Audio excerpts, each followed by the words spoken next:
কেমন আছেন? হ্যাঁ আছি ভালো আলহামদুলিল্লাহ। তো এই বইমেলা কেমন লাগতেছে এবারের? ভালো লাগছে। কয়টা বই বের হয়েছে আপনার? দুইটা বই। কি কি নাম? একটা নাম হলো ওই যে হাউ মাউ খাও, আর একটা হচ্ছে আমার না বলা কথা। 2022-এ দুইটা বই লিখেছিলাম, একটা স্মৃতিতে হুমায়ুন আহমেদ আর একটা ভাঙা চশমা। মোট 4টা বই। মোট 4টা বই।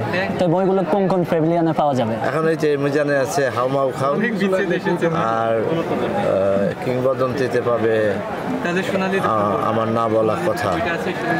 তো একটা প্রশ্ন ছিল, হুমায়ুন আহমেদ স্যারের মানে কথা কি মনে পড়ে বা মনে পড়ে?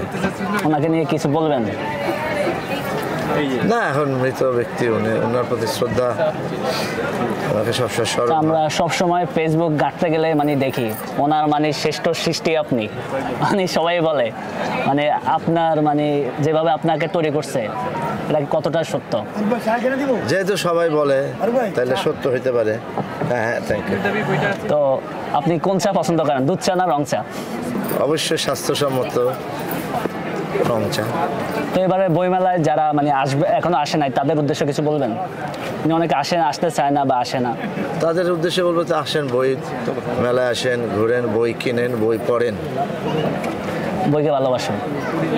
তো আপনার প্রিয় রাইটারকে?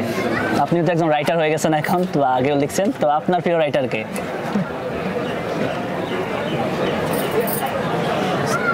নাট্যাচার্য সেলিম আল দীন, হুমায়ুন আহমেদ।